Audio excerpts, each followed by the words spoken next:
Hi, everyone. Hello.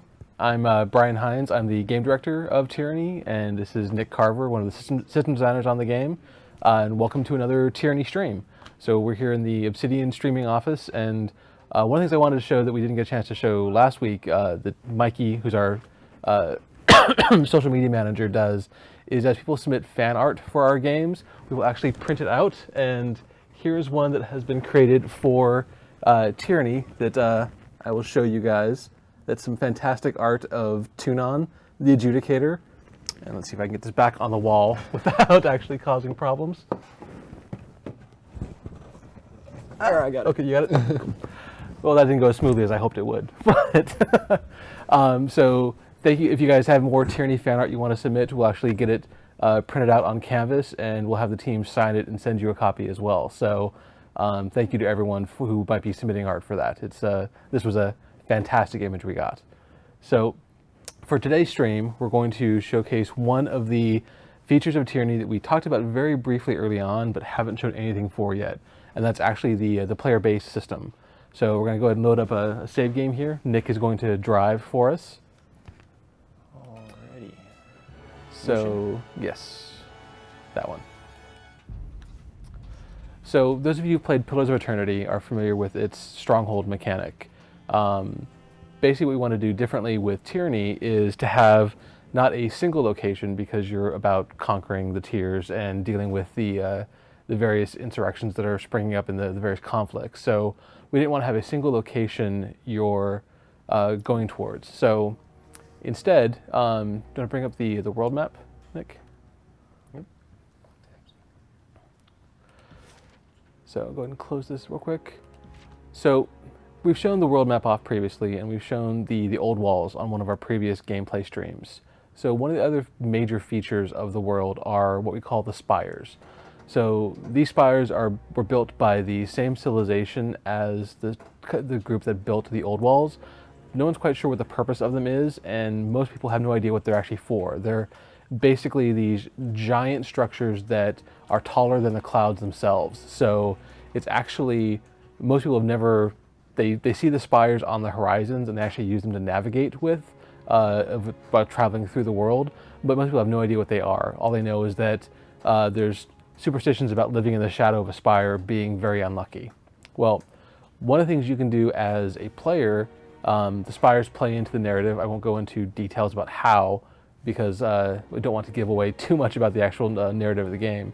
But the mechanics of them is that these spires are actually the foundation of the player base for the game. So, excuse me, we've now got the correct camera showing. So let's go ahead and exit out of the world map here. And it's comment in chat about the map looking awesome. It does look amazing. One of our concept artists, Bree Guthrie, drew that for us. She did a fantastic job drawing the world map. It's helped sell the game so tremendously well. So this we're seeing right now is one of the game spires. This is one that we've recently unlocked. You can acquire these as you're adventuring through the game, and there are narrative reasons why they're important, but there's also some great gameplay benefits to unlocking the spires and building out your player base. So here you're standing on top of a giant structure that's several miles above the actual ground. You can see in the background that's part of the terrain of the tiers far below. So there's a couple of benefits of unlocking one of these spires. First of all, traveling around the tiers takes time. There's a lot of traveling between locations taking multiple days. Each of the spires is magically linked to each other, so you can teleport between them instantly, meaning you can travel much more quickly around the tiers. Awesome. But the major benefit of unlocking these tiers is you can actually start constructing your player base. So in order to do that, we actually have a separate UI in the game. That's the Spire UI. I'm going to bring up now. So go ahead and click on, we are in the Stone Sea. That one, yes, the Aurora Spire, yes. So once you've unlocked a spire, you can actually build various upgrades on top of the spire. And the UI is showing the different upgrades that are available, whether you a library, a training grounds, the forge, or the infirmary. Like those are the different ones that are available. what we're going to construct on this spire is the Infirmary. So the benefits of the Infirmary is that it allows you to brew your own potions, which allows you to create a lot of different consumables you can take into combat with you, and depending on the difficulty mode, can really benefit you in combat, especially if you want to get more powerful healing potions or greater buffs for your party members before going into combat. Okay. So let's go ahead and build that now. And the other benefit of all of our upgrades is that whenever you rest in your spire, you gain resting bonuses, and each upgrade provides different upgrades for you. So as you're when you rest in your spire, you get the resting bonuses of all of the upgrades. Whew. So this is the Infirmary that's been upgraded. So you can see, obviously it's took a lot of money to construct this and make it look as amazing as it does. We've got various healing stations for people to be healed. You can see the sigil of life is glowing on the walls there, providing a lot of cool visual interest. Various herbs growing in the background. Hopefully there's no police flyovers.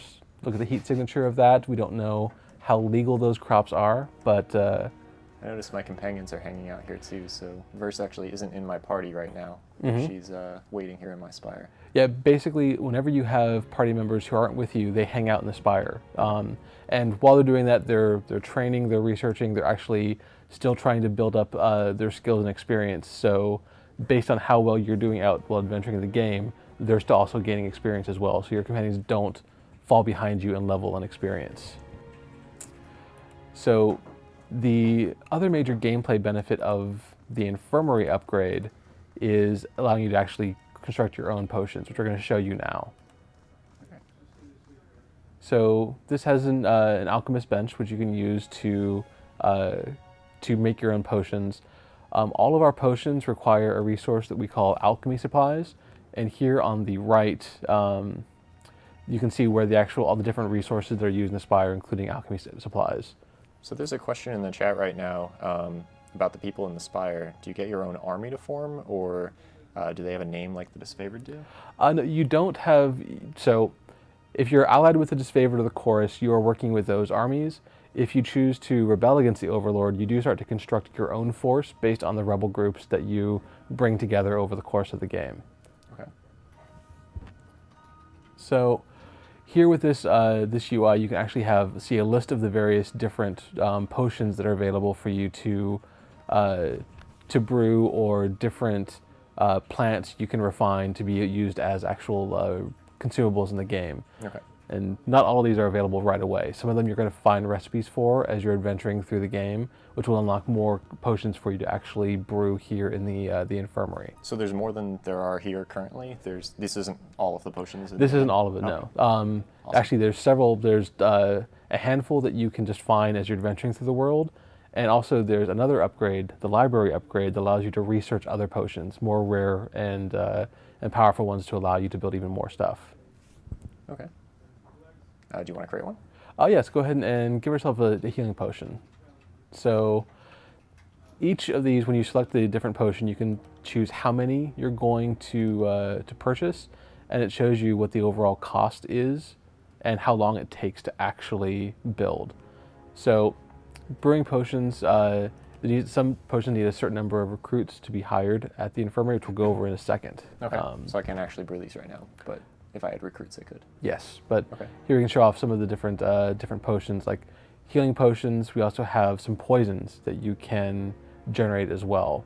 And poisons are interesting because when you apply them to your weapons, they whenever you crit with that weapon, it applies a debuff or a dot to the target. So it gives you bonus damage for being better at combat. Awesome. So Drowsy Drop. Drowsy Drop is one of the potions that can put people to sleep, which is always a fun poison to use on enemies. And then Cairn's Leaf is one of my favorite of the actual consumables you can use, because it overall improves your defenses and armor against physical attacks. Okay. That sounds like a good consumable. Yes. So there's a question in chat about seeing the game for the first time. What is it about? So for those of you who don't know Tyranny, who haven't seen some of our previous streams, Tyranny is an isometric role-playing game that's based on the same engine we created for Pillars of Eternity. So it's party-based, it's real-time with pause. Basically, you adventure through a world where evil has won, and you play the role of a Fatebinder, somebody who is the judge and executioner of the people you meet, who decides whether you're going to remain loyal to the evil overlord or choose to rebel against him. Brian, how do I get alchemy supplies? So alchemy supplies can be found either from adventuring through the world. You'll encounter some alchemy supplies. They can be found in containers or in stores throughout the world. Okay. And we also have NPCs you can recruit who actually produce more supplies for you so that you can use to brew your own potions. Okay, so my recruits that I hire to work in these sky pillars will actually give me alchemy supplies as well. Exactly. To help me craft. Okay. Yep. That's good. So real quick, so obviously this comes pre-stocked with some consumables, including some water. Have to loot. And you have, so there's NPCs who come here that you can speak with as well. They can give you some background on the tiers. Ambrose, an alchemist that Mikey 2x4, who is asking a question of which companions are in the party and why is the Beast Woman so awesome? Well, right now we've got Barrick, who is starts allied with the disfavored before he becomes loyal to you. We have Ebb, who is a Tidecaster, one of the last of her guild of mages in the world, based on Kairos' conquest. And then we have Kills and Shadow, who is our most recently announced companion. She is a beast woman. Do you want to bring up the inventory and give people a closer look at? So we call her Killsy on the development team. She's she's kind of one of the dev team's favorites. She's both ruthless and just looks cuddly at the same time. I don't know about cuddly. Oh, come on. She'd be happy to cuddle up with you as long as you don't piss her off. But Kills and Shadow is one of our beast women. We announced the beast race several developer updates ago, and she is one of the she's the non-human companion you can get to join your party. We've seen lots of Barrick. Yep. And that's Ebb, who is again Tidecaster with control over the magic that controls the waves and the moon. And a question about whether companions stick with you even if you side against their faction. It depends on how they feel about you. If you side against their faction and you haven't built up loyalty with them, they can choose to leave you and leave the party altogether. Oh, generally, if you've built up enough loyalty or fear with them, they'll either be too invested in you to leave or too afraid of you to run away. So, and Kills and Shadow does not fetch. No, she. So we showed a little briefly about this upgrade. There are several others. Let's go ahead and build another upgrade on the Bladegrave Spire. That's okay. The second one there. There we go. The Ocean Spire and the Bladegrave. So we're going to show you one of my favorite upgrades, which is the Forge. So this allows you to upgrade weapons and armor and also create new items, and it gives you a great resting bonus to your party's armor and the parry and dodge skills. So let's go ahead and build that. Sounds like my kind of upgrade too. I can upgrade my weapons and my armor. Oh. Yes. Okay, so the Forge has been built, and we didn't show this on the Infirmary upgrade, but we're going to show it now, which is the recruits. So Nick is scrolling through the list of recruits right now, and this is basically various people around the world who are willing to come and work for you at your Spire upgrades once they've been constructed. Okay. So each of them has a certain amount of money that it takes to hire them based on their skill set and whether they are of a friendly or an enemy faction towards you. And it gives you a brief mention of the name and the what they do for you. So I can hire enemy recruits to work at my sky pillar? Basically, as a Fatebinder, you're famous enough that even your enemies, some of them might be willing to come work for you for the right price. Okay. Let's hire some of these guys. So a question from Dulon about whether this takes place in the same universe as Pillars of Eternity. It does not. Tyranny is an entirely different world, an entirely different game from Pillars of Eternity. So let's go ahead and hire a couple of, so recruits have a couple different things they can do for you. They can be vendors selling you some unique items and weapons and armor that you would never see anywhere else. They can also be skill trainers. So people who can, see, do we have any skill trainers in the list here? These guys teach magic. Yeah, let's go ahead and hire Nicostus. Costas. Yes. And then we have a couple of, one of the other great things that your recruits can do is they can actually start producing weapons, producing items for you. So we talked about the resources with alchemy supplies. In order to upgrade your weapons, you also need, your weapons and armor, you need different ingots, whether iron or bronze. And two of these recruits can actually start producing those for you. So they can, Praxis? yes, they can give you a steady supply over time. So let's go ahead. So if I go out in the world and I run around and explore, and then I come back to my spire, these recruits will have crafted or created ingots for me to be able to use to be able to craft again? Okay. And it's not just ingots. Like some recruits, based on the different upgrades, can start making weapons and armor for you.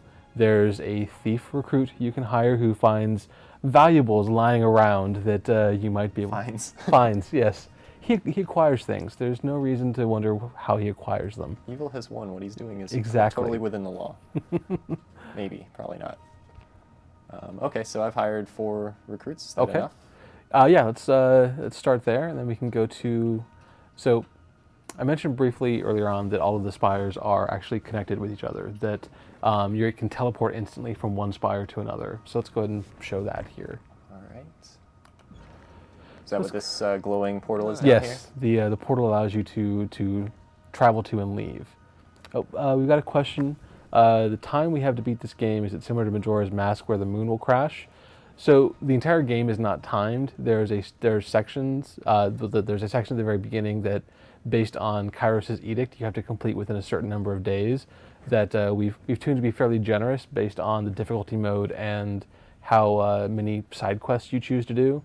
But the entire game is not under a time limit. So it's basically initially there to provide some urgency and power to Kairos' wrath if you don't complete the edict, the terms of the edict that has been issued. So if you're curious about that, take a look at the Day 9 stream that was done a couple weeks ago, and also the beginning of the game stream we did maybe 2 weeks ago at this point, so it gets more info on that. Let's get some teleporting. Yes. Okay. So one of the things I love about the Spires is each one that you upgrade, we get this custom image built showing like how the Spire relates to the land around it. So this one that we're at right now is in the Stone Sea. So you can see the various bridges and cliffs and things and the plateaus. Yes. Mm-hmm. Okay. So let's go to the world map. Yep.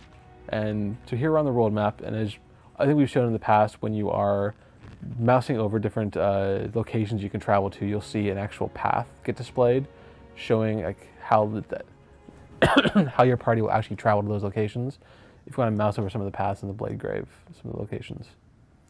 So yeah, you can see that blue dotted line is showing you teleporting between spires you've unlocked, whereas other locations, that solid line is actually traveling on the world. I see. So we built something at the Ocean Spire. Let's go ahead and select that. So here's another of the spires we've unlocked. Oh, there's the blue dotted line, okay. Yeah. So go ahead and select that, and let's actually travel to... Instantly teleport. Yes, I do. Yes. And there's okay. some cool teleport effects that actually appear on the world map. So the main benefit of this is that traveling between different areas of the tiers, it's a large area of land with there's not a lot of roads, not a lot of actually infrastructure to allow you to travel easily. So these spires allow you to teleport and cut distance between areas. So I've got liquid hot magma. Magma. Yes, so this is the forge, and you can see they are melting down various weapons and armor to create molten metal for you to use in your own forging and construction. That's really cool.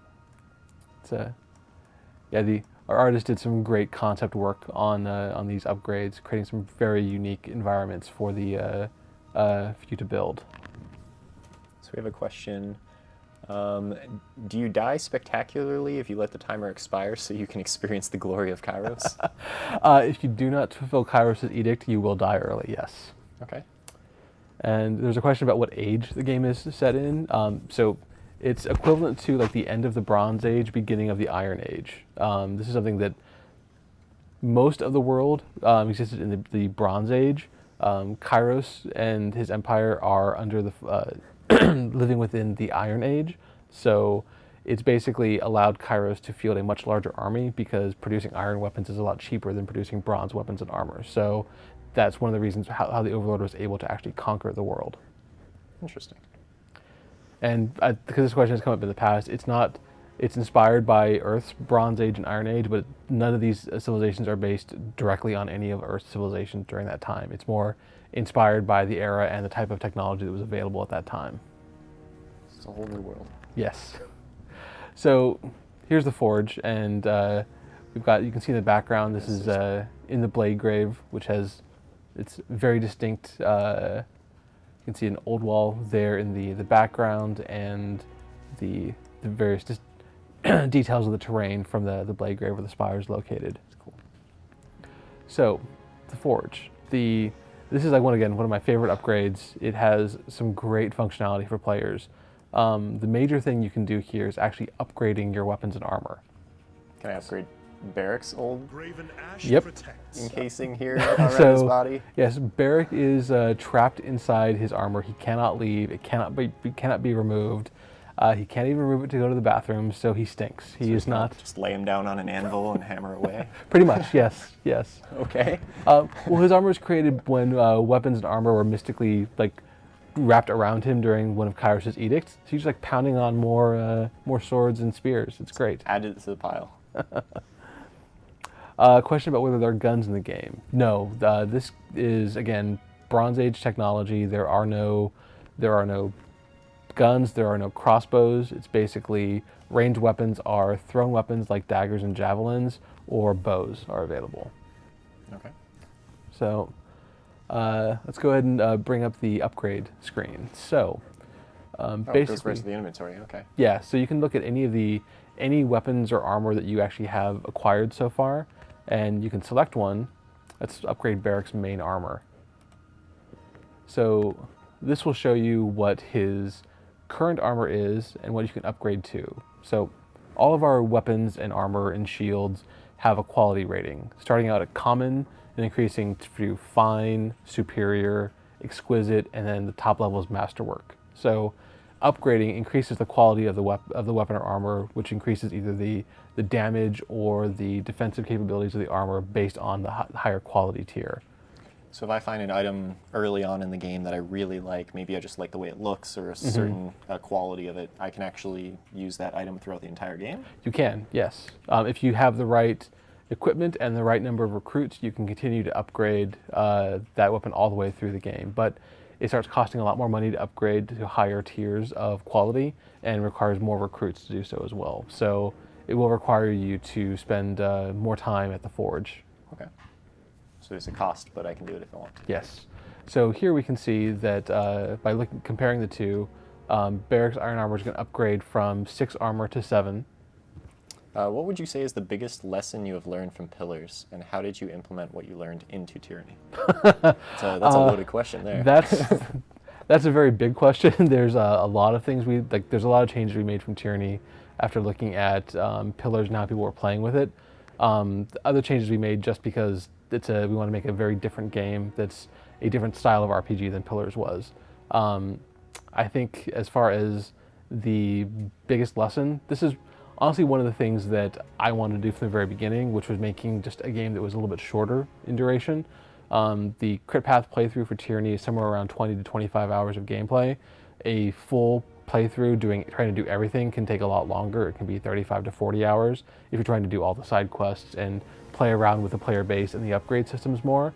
But I really wanted to make a game that you can finish in a couple of weekends, because I'm more of an adult now. I don't have as much time to play RPGs, spending hundreds of hours delving into them as I did in the past. So with Tyranny, we really wanted to make a game that was a little bit shorter, but had a lot of replayability and different choices you could make. So you could come back to it time and again and see a different gameplay. So each playthrough of the game will feel very different. There's actually multiple ways that you can play through Yes. the game There are that are completely different from each other. 4 completely distinctive major quest paths and different choices within those different quest paths for how you go through the game. So it can be, depending on who you choose to ally with and what choices you make, you can see an entirely different game. So it's really not one game, it's 4 games. Yes, but there's a lot of commonalities between those as far as the gameplay systems and things like that. So, yeah. All right. Do you want to upgrade Barrick's armor? Yeah, let's go ahead and upgrade, give him a better armor quality. So he's going to go from common to fine. Okay. Fused iron armor. Fused to Barrick. So he's at fine quality. We can keep upgrading him, although at this point you can see that there's forge recruits that are needed to go from fine to superior. Luckily we hired some people, so we could upgrade it again if we wanted to. Oh, and it's nighttime now. Hammering on Barrick all day long. Time is passing as you're making these choices, so things that are looking at the time of day will actually change based on how long you're spending upgrading things. Oh wow, okay. So it's got a new spiffy icon. Yes, so one of the ways we denote quality in items in the game is with the border. So things that are of common quality have no border. Things that are fine have that light blue border around them, and it just gets improved in quality overall. Kind of makes me feel like I wish his other 3 items were upgraded as well, even them out a little bit. Definitely, I mean, different things will have different benefits based on the upgrade. But if you look at the mace he has equipped right now, Titan's Knuckle. the Titan's Knuckle mace, yes. Go ahead and select that. So that we found it at superior quality. We can upgrade it to exquisite. Let's go ahead and do that. 35 rings and 4 bronze. Ingots? Yep. So you can see the icon of that change as well to show it's now at a and I don't have enough people working in my forge to go any further. Yes. So the highest level of quality for any item is masterwork, which can only be achieved by upgrading something at the forge. You cannot find anything or purchase anything in the game that's at masterwork quality. Okay. So that's one of the major things you can do with the forge upgrade is upgrading your weapons and armor. But there's another bit of functionality you have as well. So let's go ahead and close out of here. Sorry, Barrick, you're done.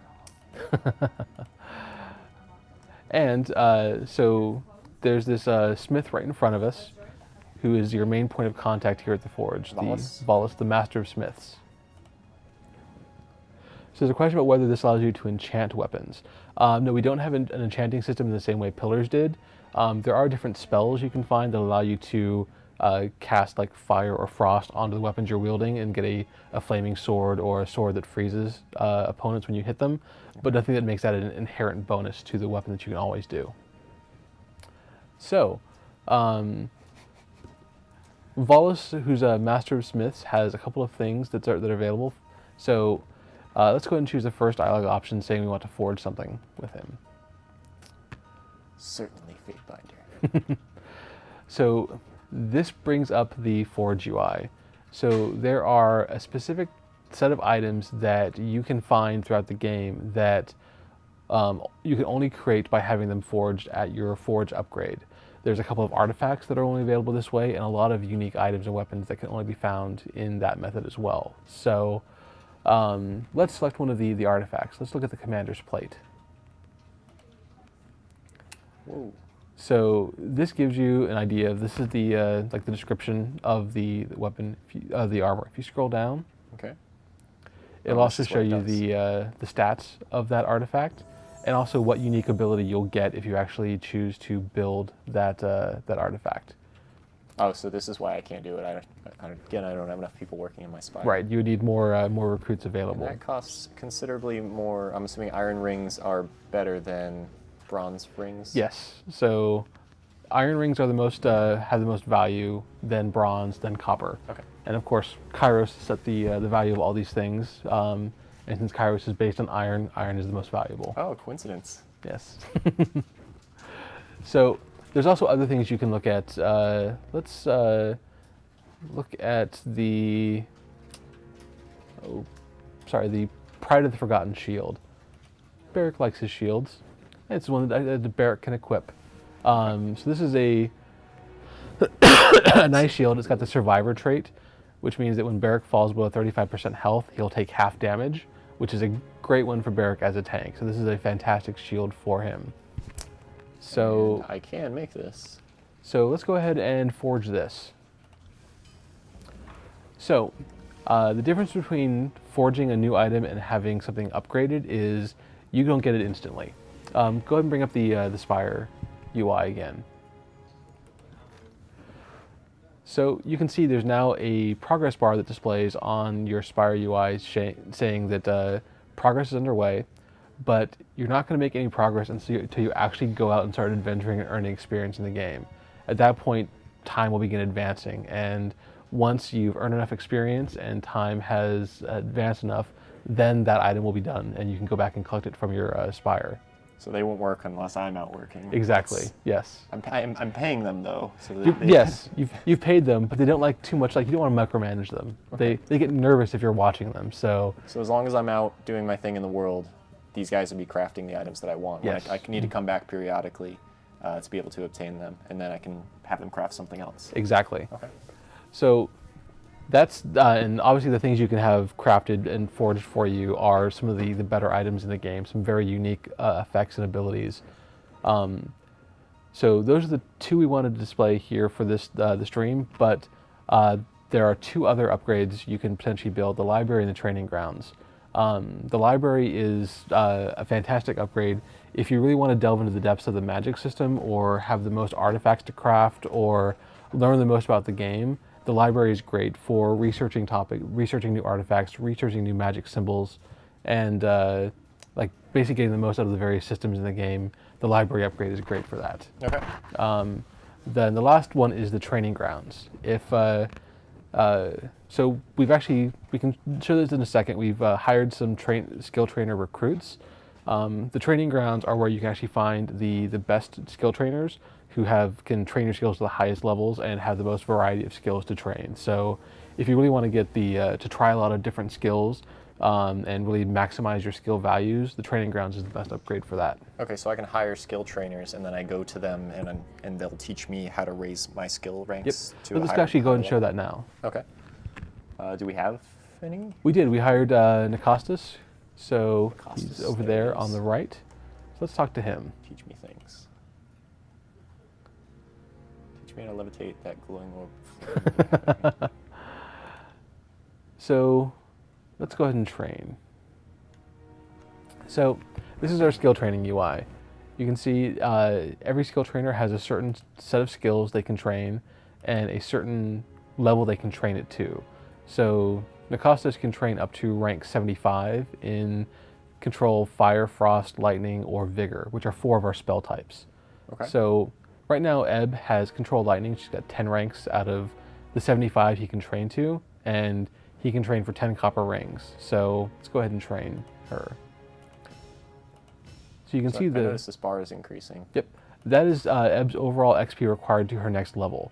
So as you're training, she's earning XP as though she had earned those ranks directly in the game by playing through. So training will advance the skills for your character and also increase their overall XP towards their level. So what's going on, Brian? How come I can't keep training? Basically, each character can only train 5 times per level. That's basically so that you... Okay. We don't want you just to max your level while you're at the skill trainer. We want you actually out playing the game. So each character can learn 5 ranks per level, and you can actually level up from skill training as well. So potentially you can gain enough XP to level up and then unlock more skills you can train. Awesome. Okay, so it's a supplement. It's something I go and I do periodically to keep my skills either up to snuff or bring up a skill over time. Yes. Mm-hmm. Okay. Or if you decide partway through the game to change different weapons, if you've been focusing on bows and decide you really want to focus on two-handed weapons instead, you can use a skill trainer to give you a boost towards catching up. Okay. Awesome. Cool. Skill trainers are helpful. Thanks, Nikostas.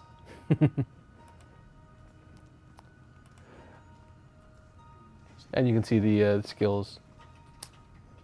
So if you actually, now that we've built the library and the forge, if we go ahead let's go ahead and camp. It's nighttime. It's a good time to camp. Do I use camping supply here? Okay. Yes, let's go ahead and rest here. Now, one of your spires you can't rest for free. We're just doing that so we don't have to travel there and go through the load screen. Okay. But we've now rested. You can see on each of the party portraits there's a rest icon. So Whoa. we now have all these bonuses because we've rested at our spire. And resting at any of the spires gives you the bonuses for all the spires. Okay, so every time I build a spire, it's going to give me a bonus, and then every time I rest in any of the spires, I'll gain those bonuses from every spire that I have upgraded. Yes. Okay. So it's really good to rest in my spire. Absolutely. Okay. You can camp out in the wilderness. You have the camping supplies to do so. But if you have the time to leave and transition, go back to your spire, you're going to get the best benefits for doing so. Well, I'm going back there anyway to get my really cool shield Yes. and I upgrade got it. Barrick's armor. Okay. So, and obviously as you're playing through the game, you're going to keep unlock more spires, get the ability to do more upgrades, build more items, have your recruits generate more stuff for you. So it's a great system that like sits alongside the quest line you're doing throughout the rest of the game. So it really helps add a new level to what you experience in Tyranny. Awesome. God, that magma is really cool. Magma, is that correct? I think it's lava, right? Well, it's actually molten metal, so. Molten metal. But yes, the effect is amazing. Our artist did a great job on the spire upgrade scenes. And I expect the other two to look just as cool. They do, absolutely. Any So, questions? that's basically what we wanted to cover during the stream today. If you guys have questions, we'll happily answer some more what we're going through. Okay, so we have a question from Endelex. Can it be ruled out that players can become exarchs or archons during the story of the game? I don't want to move up the food chain too quickly, he says. I'm actually not going to answer that. I don't want to give away any spoilers about the game story. So when Tyranny releases on the 10th, you're more than welcome to play through and find out. We'll just have to figure it out. How many different companions are there? And are they respecable? So we've announced 5 companions so far. That's all we're going to say about the number for now until we get closer to release. But so each of the companions have. Let's go ahead and bring up the talent trees real quick. Okay. So each companion has their own unique set of talent trees that have a great deal of variety. So each companion has a certain concept for what they do. Like Barrick is primarily a tank character.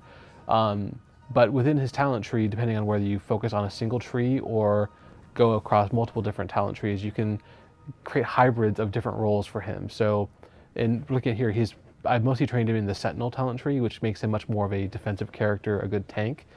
He also has his Punisher tree, which makes him much more of a damage dealer, someone who can enrage enemies and bring them to attack him. Okay. So you can either focus among those two roles or hybridize. And similar between Ebb and Kills and Shadow, they each have their own talent trees that have very unique abilities that aren't shared with what the player can do, that give them very distinct, different combat roles. And whether you choose to specialize or to try and hybridize among those talent trees, you can make very different builds. So each time I'm playing one of these playthroughs through the game, I can select different companions, I can build them different ways, and I should get a very unique experience. Exactly. Okay. So, and I can't get all of those talents in one go, right? No, there's no way you can get every single talent unlocked through one playthrough of the game. Okay. There's a question about whether the NPCs will have small talk with each other during the missions.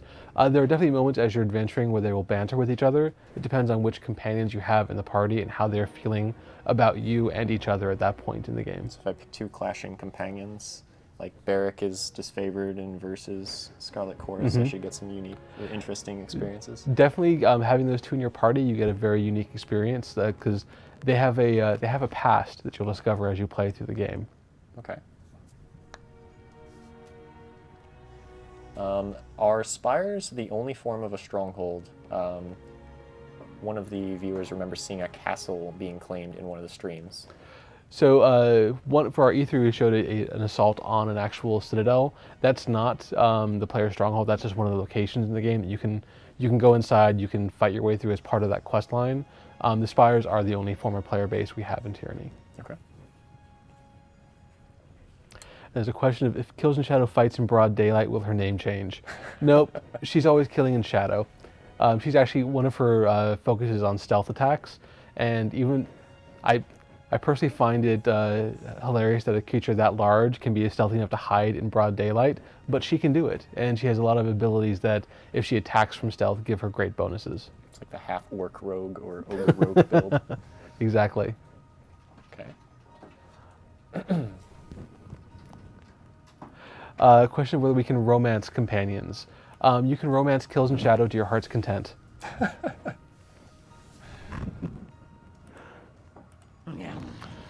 So how does currency work in the game? So let's go and bring up the inventory.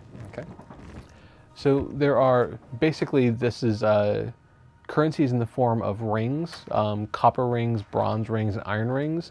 This is based around the idea that in very early Bronze Age societies, money was stored on like cords or threads that you'd wear on your person, and they're like formed like copper, bronze rings. You just basically pull apart and hand to a vendor. That was what money was, rather than coins or paper currency. Okay. So that's kind of the idea we based Tyranny's economy on, is that people traveling around have either copper, bronze, or iron rings, and the values of those are standardized by Kairos' empire. So as you collect rings, so 100 copper rings is the value of 1 bronze ring, and 100 bronze rings is the value of 1 iron ring. That's pretty easy to remember. So if you find someone has dropped 150 copper rings from a fight, and you collect that, you'll end up with 1 bronze ring and 50 copper rings. Okay, so we convert it automatically for me. convert it. Yeah. Nice. So if I'm buying something that's really expensive, I don't have to realize that it's 5,200 copper rings. It's just a couple of iron rings. Yeah, we simplify all that for you automatically. I like that.